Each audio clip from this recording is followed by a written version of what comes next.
Coming up on Mountain News this morning, some parents call for action to be taken at the district level after last week's protests at Rowan County Senior High School.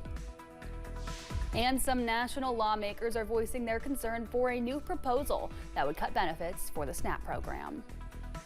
Dedicated to Eastern and Southern Kentucky, this is WYMT Mountain News this morning.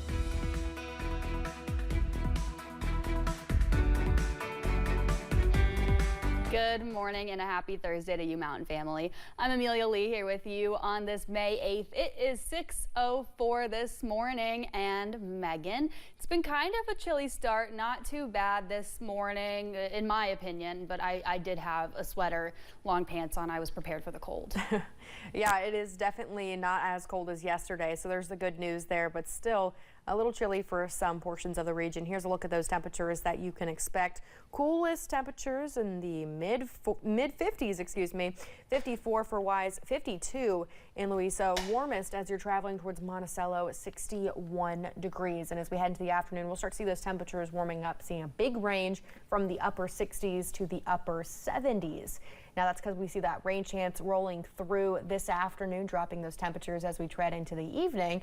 But right now we're just looking at a heavier patch of rain as we're traveling towards Rockcastle County. We'll continue to watch that travel easterly. Again, we'll see that chance of rain increase to storm chances this afternoon. Here's a look at that bus stop forecast this morning. You're looking at upper 50s all the way to school with those slight chances of showers. But by the time you're heading home, that's when we'll see those chances of storms picking up with temperatures in the low 70s. So make sure you bring your raincoat as you're heading out the door this morning. Amelia. Thanks, Megan. Parents are calling for change after hundreds of students walked out of Rowan County Senior High School last week. The protests called for the removal of Principal Jordan Mann. He's accused of exchanging inappropriate texts with a coach who was arrested for producing child porn. Mann is also accused of failing to report the sexual relationship between that coach and a student. He was reassigned following those walkouts. One mother says she's happy student voices were heard because of the walkouts, but she believes the issue of failing to act on wrongdoing extends far beyond the school. We can yell at building level all day long, and we can blame the principals and we can blame the teachers and the staff, but if we don't have somebody enforcing policy in our district, then nothing matters. Our sister station reached out for a comment on the walkouts, claims made against the district and the district's plans for change moving forward. While we've not yet heard back, the district shared in an email to stakeholders that they will be implementing a student voice task force that will be made up of students, parents, employees, and community members.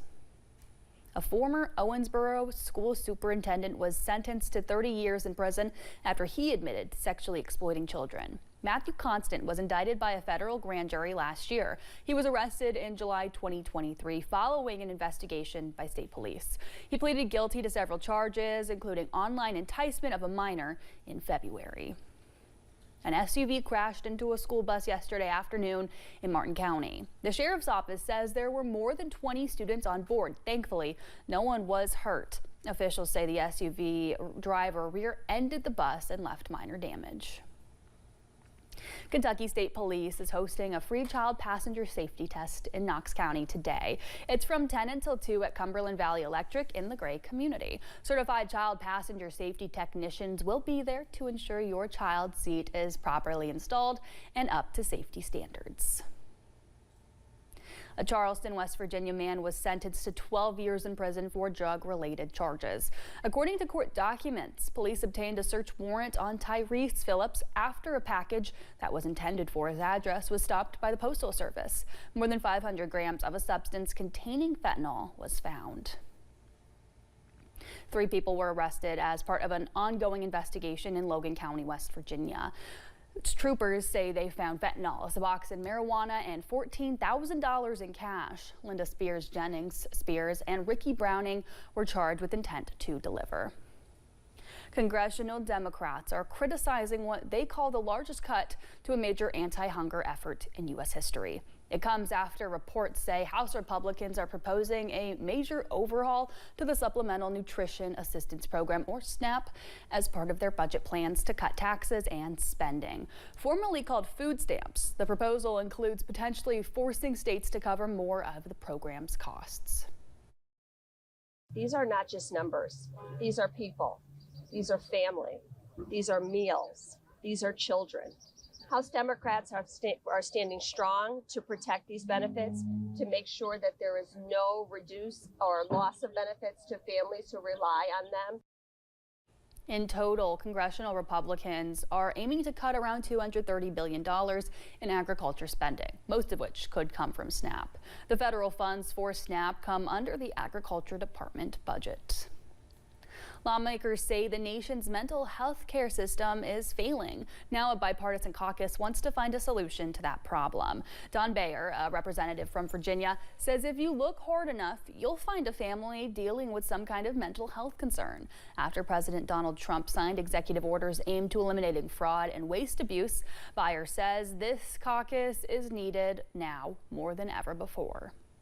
We do a very poor job at dealing with serious mental illness in this country. And that's why I'm so grateful that my colleagues, Andrea, Don, Tony, and the many, many other Dems and Republicans who have signed up to be part of this, have come together with our mental health professionals and our industry leaders to really try to make a difference. May is Mental Health Month, but lawmakers on the Hill are encouraging communities to write members of Congress to stress how important access and funding is to mental health every day of the year.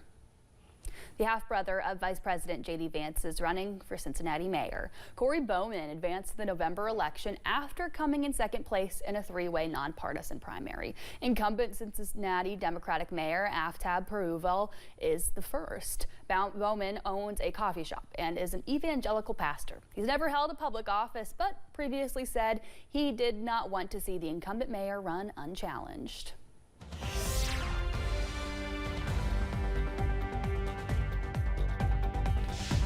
We are still tracking those rain chances this morning, seeing some heavy rain as you're traveling into Rockcastle County.